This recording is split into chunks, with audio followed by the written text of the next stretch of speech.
Hello friends, नमस्कार। Welcome to my channel. तो चलिए स्टार्ट करते हैं आज का सेशन है हमारा काव्य शास्त्र। ओके, तो भारतीय काव्य शास्त्री परंपरा के सूत्रपात ईसा पूर्व 2वीं शताब्दी के किस ग्रंथ में हुआ? ओके, क्या हो जाएगा इसका राइट आंसर? क्या नाट्यशास्त्र में, या फिर काव्य दर्पण में, या फिर काव्य मीमांसा में? तो कहाँ पर हुआ था? सबसे पहले नाट्यशास्त्र में हुआ था और इसे पंचम वेद भी कहते हैं। ठीक है। रमणीयार्थ प्रतिपादका शब्दः काव्यम, यह पंक्ति किस आचार्य की है? मम्मट की है, या फिर भरत की है, या फिर दंडी की, या फिर जगन्नाथ की है? ओके, क्या हो जाएगा इसका राइट आंसर? तो इसका राइट आंसर हो जाएगा जगन्नाथ। ये जगन्नाथ की पंक्ति है। ठीक है। वाक्यम रसात्मकम काव्यम किसकी उक्ति है? ओके, क्या अभिनवगुप्त की है, या फिर विश्वनाथ की है, या फिर भट्टनायक की, या फिर भट्ट लोलट की है? क्या हो जाएगा इसका राइट आंसर? तो इसका राइट आंसर हो जाएगा हमारा विश्वनाथ की ये क्या है? उक्ति है। ओके, नेक्स्ट क्वेश्चन है हमारा, काव्य शास्त्र का प्रथम आचार्य किसे माना जाता है? क्या वामन को, या फिर मम्मट को, या फिर अभिनवगुप्त को, या फिर भरत मुनि को? क्या हो जाएगा इसका राइट आंसर? ओके, तो इसका राइट आंसर हो जाएगा भरत मुनि। ओके, भरत मुनि को माना जाता है। कीरति भरति भूति भली सोई सुरसरी सम सब कह हित होई काव्य प्रयोजन के संदर्भ में कही गई यह उक्ति किस रचनाकार की है? ओके, तो इसका राइट आंसर क्या होगा? इसका राइट आंसर हो जाएगा हमारा क्या कबीरदास, या फिर सूरदास, या फिर तुलसी? तो तुलसीदास की ये पंक्तियाँ हैं। काव्य प्रयोजन के बारे में इन्होंने ये पंक्तियाँ कही है। ओके, नेक्स्ट है अलंकार संप्रदाय के प्रवर्तक कौन हैं? क्या दंडी हैं, या फिर भरत हैं, या फिर मम्मट हैं, या फिर भामा है? ओके, क्या हो जाएगा इसका राइट आंसर? तो इसका राइट आंसर है भामा है अलंकार संप्रदाय के प्रवर्तक। धन्यालोक की रचना किसने की है? धन्यालोक की रचना किसने की है? मोस्ट इम्पोर्टेंट क्वेश्चन है। ओके, आनंदवर्धन, या फिर कुंतक, या फिर वामन, या फिर मम्मट? किसने की है? तो क्या हो जाएगा? आनंदवर्धन ये धन्यालोक की रचना की है। ओके, आचार्य आनंदवर्धन ने इनमें से किसे काव्य आत्मा स्वीकार किया है? क्या ध्वनि को, या रस को, या अलंकार को, या फिर वक्रोक्ति को? मोस्ट इम्पोर्टेंट क्वेश्चन ये भी है। ओके, ध्वनि या फिर रस को किसको किया है इन्होंने स्वीकार? काव्य आत्मा। तो इन्होंने ध्वनि को ही किया है, क्योंकि ये ध्वनि शास्त्र की रचना की थी और धन्यालोकन भी इन्होंने लिखा था। ठीक है, तो ये आनंदवर्धन ने ध्वनि शास्त्र को स्वीकार किया है। ओके, विभावा अनुभावा संचारी भाव संयोगा शनिपत्ति रस स्वरूपा निर्धारण, यह सूत्र किस आचार का है? विभावा अनुभावा संचारी भाव, ये किसका सूत्र है? क्या भामा का है, या फिर मम्मट का है, या फिर अभिनवगुप्त का है, या फिर भरत मुनि का है? तो ये भरत मुनि का है ना? ये सूत्र किसका है? भरत मुनि का है। शब्द शक्ति के मुख्यतः कितने भेद स्वीकृत किए गए हैं? ओके, क्या 3, या 5, या 2, या फिर 4? तो कितने किए गए हैं? ये भी मोस्ट इम्पोर्टेंट क्वेश्चन है। कितने भेद स्वीकृत किए गए हैं? तो यहाँ पर 3 भेद स्वीकृत किए गए हैं ना? 3 भेद स्वीकृत किए गए हैं। साधारणीकरण के सिद्धांत का प्रवर्तन और उद्भवन किस आचार्य ने किया? क्या अभिनवगुप्त ने किया, या फिर आचार्य रामचंद्र शुक्ल ने, या फिर भट्ट नायक ने, या फिर महावीर प्रसाद द्विवेदी ने किया? ओके, क्या हो जाएगा इसका राइट आंसर? इसका राइट आंसर हो जाएगा भट्ट नायक ने साधारणीकरण का। नेक्स्ट क्वेश्चन है, भावित्री प्रतिभा का संबंध इनमें से किससे है? क्या सहृदय से है, या फिर अभिनेता से, या फिर कवि से, या फिर कृति से? तो यहाँ पर सहृदय से है। किससे है? सहृदय से। रति हास शौक क्रोध भय आदि भावों की गिनती इनमें से किस भाव के अंतर्गत की जाती है? क्या स्थायी भाव, या फिर अनुभव, या फिर संचारी भाव, या फिर विभव? किसके अंतर्गत की जाती है? मोस्ट इम्पोर्टेंट क्वेश्चन है। ओके, क्या हो जाएगा इसका राइट आंसर? ओके, तो इसका राइट आंसर हो जाएगा अस्थाई भाव। अस्थाई भाव के अंतर्गत हमारे सारे रस आते हैं। ठीक है, नेक्स्ट क्वेश्चन है, रस या अनुभूति की स्थिति के सहजक भाव के मुख्यतः कितने भेद स्वीकृत किए गए हैं? 3, 2, 5 या फिर 4? क्या हो जाएगा इसका राइट आंसर? ओके, तो इसका राइट आंसर क्या हो जाएगा? तो इसका राइट आंसर हो जाएगा 4। 4 भेदों को क्या किया गया है? स्वीकृत किया गया है। प्रज्ञानवन में समसलिनी के प्रतिभा मता, यह उक्ति किस आचार्य की है? यह उक्ति किस आचार्य की है? क्या दंडी की है या फिर राज जगन्नाथ की है या फिर भट्ट तोत की है या फिर वामन की है? तो यहाँ पर भट्ट तोत जो है ये भट्ट लोलट होगा यहाँ पर, ठीक है। चित्र तुरंग न्याय पर किस आचार्य का सिद्धांत आधारित था? क्या भट्ट नायक का या वामन का या फिर अभिनवगुप्त का या फिर शंकुक का? क्या हो जाएगा इसका राइट आंसर? ओके, क्या हो जाएगा इसका राइट आंसर? तो शंकुक का सिद्धांत जो था वो तुरंग न्याय दर्शन पर क्या था? आधारित था। पाश्चात्य काव्य शास्त्र के अंतर्गत किस विद्वान ने अनुकरण के काव्य हेतु माना है? ओके, काव्य हेतु माना है। क्या सुकरात ने या फिर विल्सन ने या फिर हेरेस ने या फिर अरस्तु ने?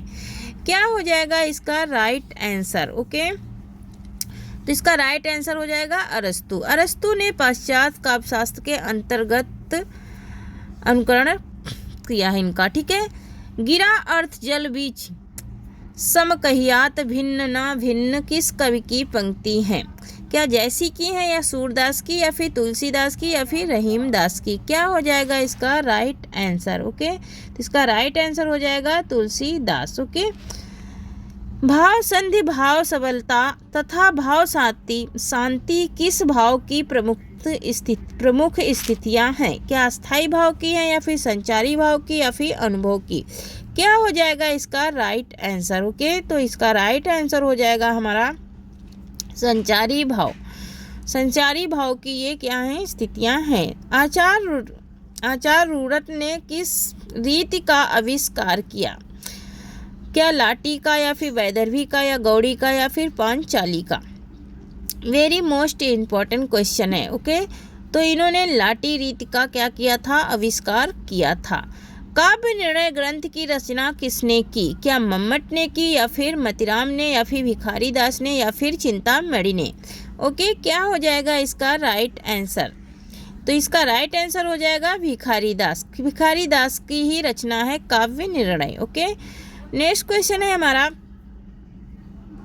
भिखारी दास का ही क्या है?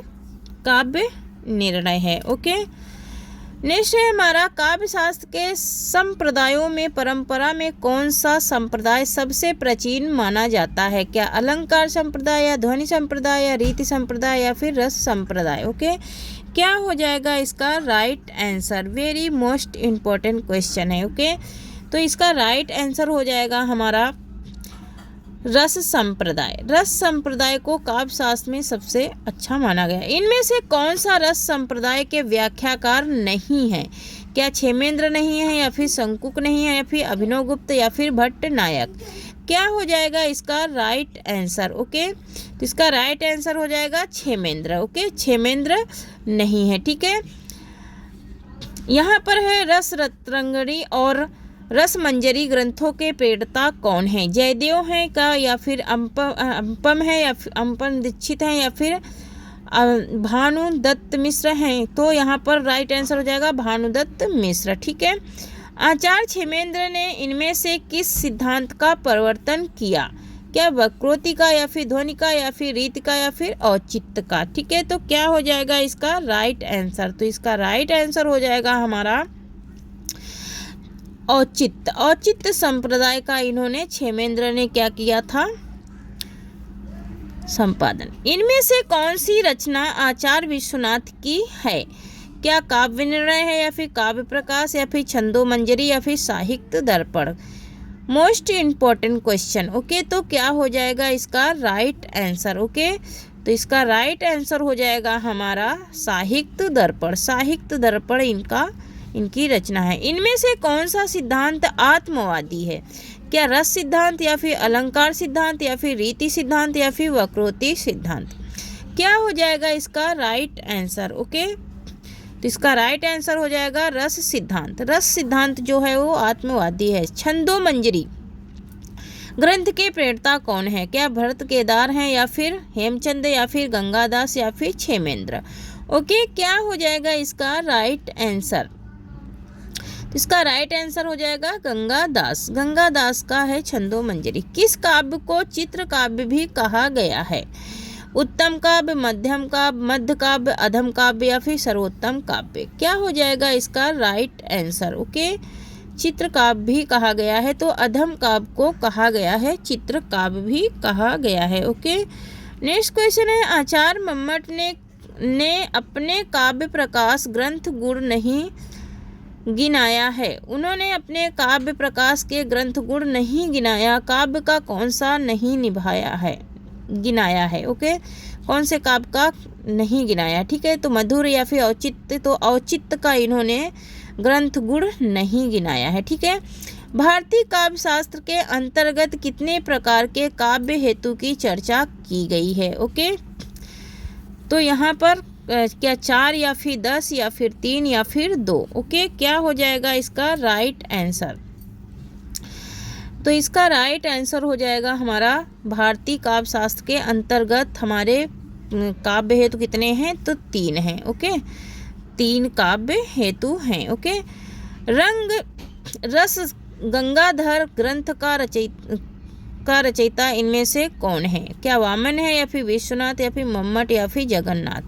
क्या हो जाएगा इसका राइट आंसर? ओके, तो इसका राइट आंसर हो जाएगा जगन्नाथ। सांख्य दर्शन के आधार पर रस निष्पत्ति की व्याख्या इनमें से किस आचार्य ने की? क्या शंकुक ने या फिर भट्ट लोलट ने या फिर भट्ट नायक ने या फिर अभिनव गुप्त ने? क्या हो जाएगा इसका राइट आंसर? ओके, तो इसका राइट आंसर हो जाएगा भट्ट नायक। भट्ट नायक ने रस निष्पत्ति की व्याख्या की थी। भरत मुनि के अनुसार रसों की संख्या कितनी है? भरत मुनि के अनुसार रसों की संख्या कितनी है? तो भरत मुनि के अनुसार रसों की संख्या कितनी मानी जाती है? 8 मानी जाती है ना।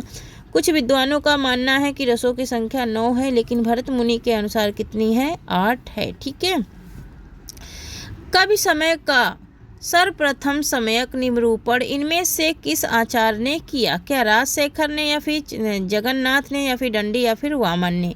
मोस्ट इम्पोर्टेंट क्वेश्चन है। ओके, तो यहाँ पर किसने किया था?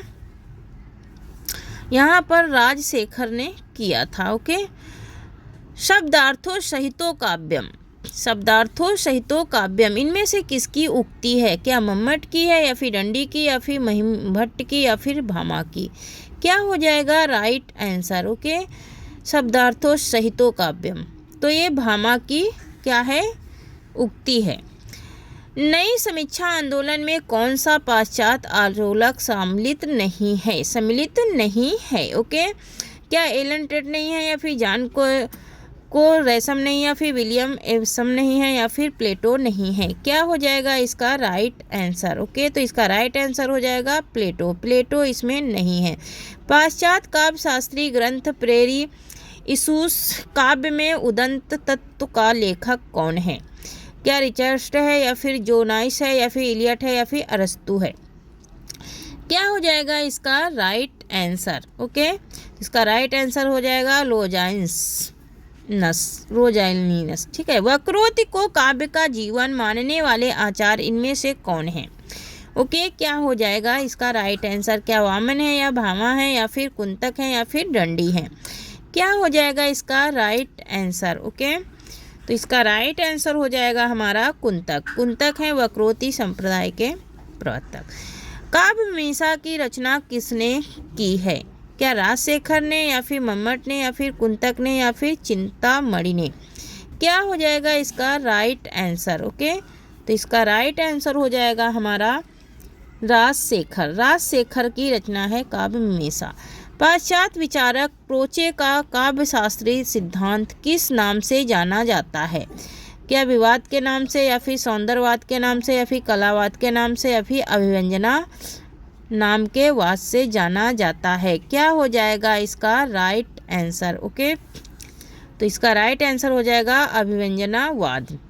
भारतीय काव्य शास्त्र में ध्वनि सिद्धांत के अंतर्गत ध्वनि शब्द का प्रयोग किस अर्थ में हुआ है? क्या आवाज में, या फिर संगीत में, या फिर नाद में, या फिर व्यंग में? क्या हो जाएगा इसका राइट आंसर? ओके, तो क्या हो जाएगा इसका राइट आंसर? ध्वनि सिद्धांत के अंतर्गत प्रयोग किस अर्थ में हुआ है? तो व्यंग के अर्थ में हुआ है। ओके, नेक्स्ट है हमारा नाट्य शास्त्र में धीर, ललित, धीरोदत्त, धीर, प्रशांत आदि किसके प्रकार माने गए हैं? क्या खलनायक के, या फिर नाटककार के, या फिर नायक के, या फिर रचना के? ओके, क्या हो जाएगा राइट आंसर? तो नायक के ये प्रकार माने गए हैं। धीरोदत्त मतलब कि बहुत ज़्यादा बलवान। क्रोचे के अभिव्यंजनावाद की तुलना भारतीय काव्य शास्त्र के किस सिद्धांत से की गई है? क्या रस सिद्धांत से, या वक्रोक्त सिद्धांत से, या फिर अलंकार सिद्धांत से, या फिर ध्वनि सिद्धांत से? ओके, क्या हो जाएगा इसका राइट आंसर? तो इसका राइट आंसर हो जाएगा वक्रोक्ति सिद्धांत से। ओके, क्रोचे का अभिव्यंजनावाद की तुलना। भारतीय काव्य शास्त्र में प्रतिभा के कितने भेद माने गए हैं? क्या 2, 10, 5 या फिर 12? क्या हो जाएगा इसका राइट आंसर? भारतीय काव्य शास्त्र में प्रतिभा के भेद, तो 2 भेद माने गए हैं। ओके, प्रतिभा के 2 भेद माने गए हैं, है ना। नेक्स्ट क्वेश्चन है अस्तित्ववाद के कला संबंधी रूप के पोषक कौन हैं? क्या शास्त्र हैं, या फिर मार्क्स हैं, या फिर गोर्की हैं, या फिर लेनिन हैं? क्या हो जाएगा इसका राइट आंसर? तो यहाँ पर इसका राइट आंसर है शास्त्र। किस पाश्चात्य आलोचक ने काव्य के मनोवैज्ञानिक मूल्य का सिद्धांत प्रस्तुत किया? क्या अरस्तु ने, या फिर सुकरात ने, या फिर प्लेटो ने, या फिर I.A. रिचर्ड्स ने? तो यहाँ पर राइट आंसर क्या हो जाएगा कि यहाँ पर इसका राइट आंसर हो जाएगा हमारा ऑप्शन नंबर द हो जाएगा। राइट आंसर क्या हो जाएगा? Option number the I.A. Richards है। ठीक है, तो थैंक यू गाइस, आज के लिए इतना ही। तब तक के लिए धन्यवाद। स्वस्थ रहिए, मस्त रहिए और हंसते रहिए। ओके, तो थैंक यू। कैसा लगा आपको ये?